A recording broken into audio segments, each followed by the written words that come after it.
Hello everybody and welcome to another tutorial video. I hope you're all doing well, and in this video I'll be explaining to you guys how you can get married in Skyrim, so let's get right into it.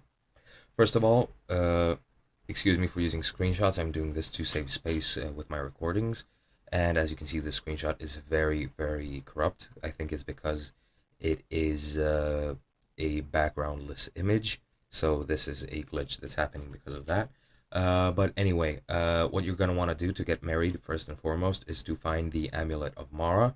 This is, I think, sold by jewelry vendors and by priests as well. You can go to the Temple of Mara in Riften, and I think the priest there will give you an Amulet of Mara for free if you want to get married. And what you're going to want to do is to put on the Amulet of Mara on your character, which does take up a armor slot for your necklace. However, you shouldn't be using this in combat anyway, although I think it does give you a buff of some sort, so you might even want to use it. However, I'm not sure. It does give you a buff. I forgot which one it is, but it doesn't matter at all for this tutorial.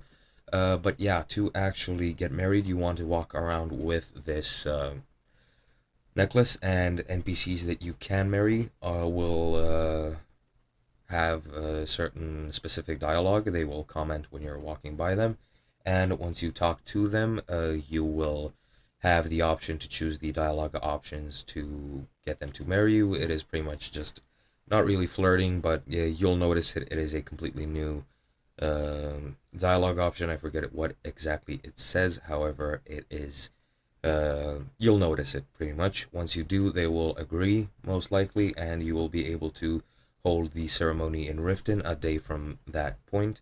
And once you go there, do the ceremony, they will officially become your spouse in Skyrim, and that is pretty much it. I hope you guys enjoyed, and I'll be seeing you in another video.